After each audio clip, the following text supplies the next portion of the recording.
అధికారంలోకి వచ్చి 4 నెలలు అవుతున్నా కూటమి ప్రభుత్వం ఇంతవరకు బడ్జెట్ ప్రవేశపెట్టలేదని మాజీ సీఎం వైఎస్ఆర్సీపీ అధ్యక్షుడు వైఎస్ జగన్ అన్నారు. బడ్జెట్ ప్రవేశపెడితే ఏ స్కీమ్కు ఎంత ఇస్తున్నారు, ఇచ్చిన హామీలకు దేనికి ఎంత కేటాయింపులో చెప్పాల్సి వస్తుందన్నారు. అలా చెప్పకపోతే ప్రజలు తీవ్ర ఆగ్రహాన్ని వ్యక్తం చేస్తారని, అందుకనే బడ్జెట్ ప్రవేశపెట్టేందుకు కాలయాపన చేస్తున్నారని వైఎస్ జగన్ అన్నారు. గతంలో ప్రతి ఏడాది మనం సంక్షేమ క్యాలెండర్ను విడుదల చేశామని, ఏ పథకానికి ఎంత బడ్జెట్ కేటాయింపుల్లో స్పష్టంగా చెప్పామన్నారు. క్యాలెండర్ ప్రకారం వాటిని విడుదల చేసి అండగా ఉండేవాళ్లం అన్నారు. తాడేపల్లిలో ఉమ్మడి పశ్చిమ గోదావరి జిల్లా నేతలతో వైఎస్ జగన్ సమావేశమయ్యారు. నియోజకవర్గాల కోఆర్డినేటర్లు, ఎమ్మెల్సీలు, జెడ్పీటీసీలు ఈ సమావేశానికి హాజరయ్యారు. మన పాలనకు టీడీపీ పాలనకు మధ్య తేడాను ప్రజలు గమనిస్తున్నారన్నారు. రెండు ప్రభుత్వాల్లో ఎవరికి ఏం మంచి జరిగిందన్న దానిపై ప్రతి కుటుంబంలోనూ చర్చ జరుగుతోందన్నారు. చంద్రబాబు అబద్ధాలు ఇప్పుడు మోసాలుగా మారుతున్నాయన్నారు. చంద్రబాబు మోసాలపై రోజు రోజుకు ప్రజల్లో ఆగ్రహం పెరుగుతోందన్నారు. జగన్ పలావు పెడితే చంద్రబాబు బిర్యానీ పెడతానన్నారు. కానీ ఇప్పుడు బిర్యానీ లేదు కదా, ఉన్న పలావు పోయిందన్నారు. సూపర్ 6 లేదు, సూపర్ 7 లేదన్నారు. విద్యా దీవెన లేదు, వసతి దీవెన కూడా లేదు. ఇంగ్లీష్ మీడియం చదువులు దెబ్బతిన్నాయి. టోఫెల్ పోయింది, గోరు ముద్దా పోయింది. ప్రజారోగ్య రంగం తీవ్రంగా దెబ్బతింది. ఆరోగ్యశ్రీ అటకెక్కింది.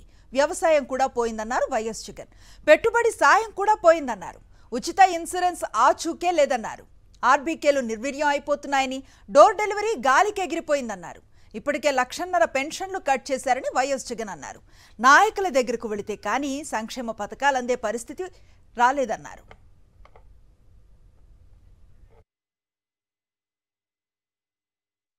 మన 5 సంవత్సరాలలో ఎక్కడా కూడా తప్పు చేయాల. ప్రజలకు చెప్పిన ప్రతి మాట నెరవేర్చడం. మేనిఫెస్టో అన్నది మామూలుగా రాజకీయ నాయకులకు మేనిఫెస్టో ఇస్తారు. ఎన్నికలు అయిపోయిన తర్వాత దాన్ని చెత్తబుట్టలో వేసే పరిస్థితి నుంచి మేనిఫెస్టో అన్నది ఒక డెఫినిషన్ ఇచ్చి, మేనిఫెస్టో అన్నది నిజంగా ఒక బైబిల్ అని, ఒక ఖురాన్ అని, ఒక భగవద్గీత అని ఒక డెఫినిషన్ దానికి ఇచ్చి, మొట్టమొదటి రోజు నుంచి కూడా కారణాలు చెప్పకుండా, కారణాలు వెతుక్కోకుండా, కారణాలు చెప్పాల్సి వస్తే కనుక మన ప్రభుత్వంలో మనకున్న కష్టాలు బహుశా ఎక్కడా ఎప్పుడు చూసిండం. ఎప్పుడు చూడని కోవిడ్ లాంటి సమస్యలను కూడా ఎదుర్కొన్నాం. అది కూడా 2 ఏళ్ళు, అది కూడా 2 సంవత్సరాలు కోవిడ్ లాంటి సమస్యలు ఎదుర్కొన్నాం. కానీ ఎప్పుడు కూడా ఒకటే చెప్పా, మనల్ని ప్రజలు ఓటేశారు. మనం ఎన్నికలప్పుడు ఈ మేనిఫెస్టో రిలీజ్ చేసినాం. మనం ఇచ్చిన మాట మరో 30 సంవత్సరాల పాటు మన బాటను నిర్దేశిస్తుంది అని చెప్పి.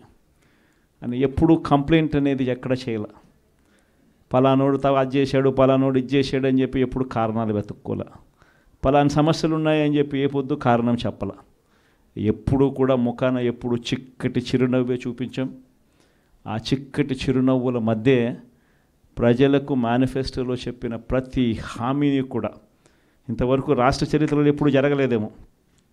బడ్జెట్ కన్నా ముందే బడ్జెట్ ప్రవేశపెట్టేటప్పుడే ఒక క్యాలెండర్ రిలీజ్ చేసి, ఆ క్యాలెండర్లో ఇదిగో ఈ నెల ఈ పథకం ఇస్తాం, ఇదిగో ఈ నెల ఈ పథకం ఇస్తాం, ఇదిగో ఈ నెల ఈ పథకం ఇస్తామని చెప్పి, పథకాలన్నీ సంవత్సరం పొడుగునా ఏ పథకం ఏ నెలలో ఇస్తామని చెప్పడమే కాకుండా ఆ నెలలో బటన్లు నొక్కి నేరుగా పథకాలు ఇచ్చిన పరిస్థితి బహుశా దేశ చరిత్రలో ఎప్పుడు జరిగింది. అటువంటి పాలన మనం ఇచ్చాం. ఈరోజు చూస్తే చంద్రబాబు నాయుడు బడ్జెట్ కూడా ప్రవేశపెట్టల. మొట్టమొదటిసారి చూస్తూ ఉన్నాం రాష్ట్రంలో, తొలిసారిగా ఎప్పుడూ దేశ చరిత్రలో జరగల, రాష్ట్ర చరిత్రలో ఎప్పుడు చూడాల, రెగ్యులర్ బడ్జెట్ ప్రవేశపెట్టల ఇంతవరకు రాష్ట్రంలో.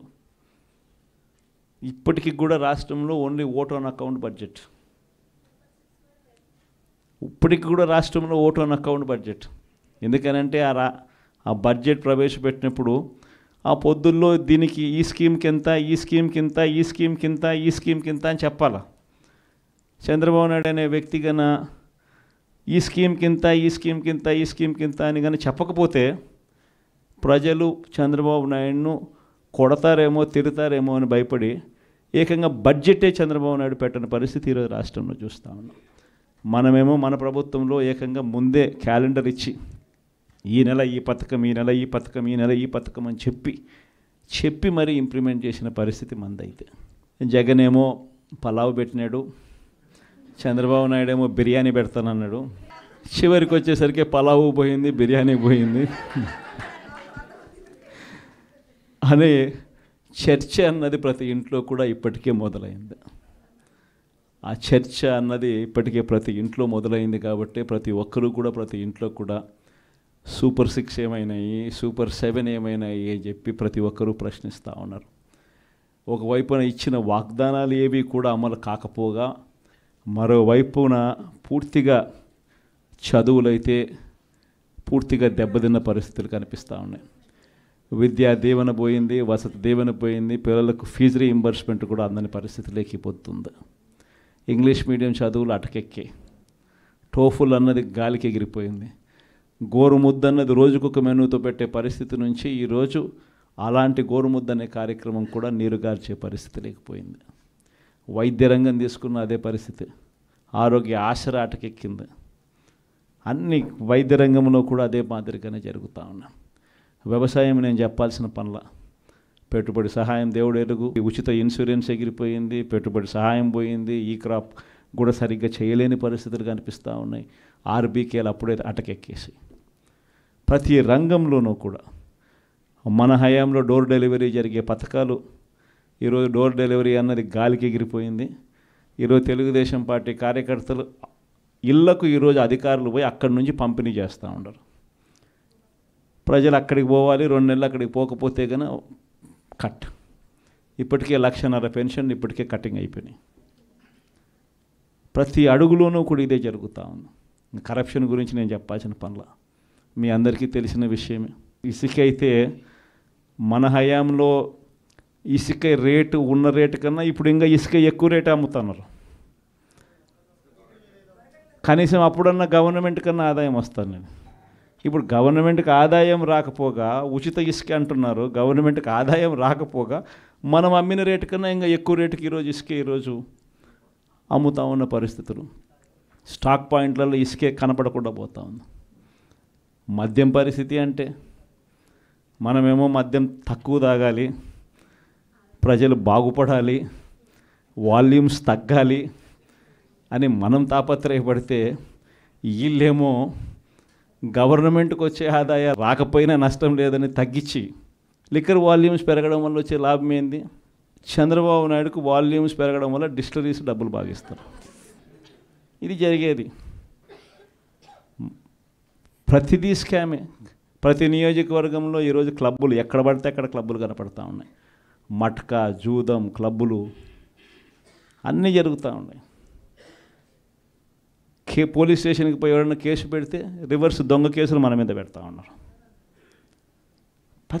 ప్రతి వ్యవస్థ కూడా ఇదే మాదిరిగా దిగజారిపోయిన పరిస్థితి కేవలం ఈ 4 నెలల కాలంలోనే కనిపిస్తూ ఉన్నాం. ప్రజల తరపున మనం ఉద్యమించాలా, ప్రజల కష్టాల్లో మనం భాగస్వాములం కావాలా.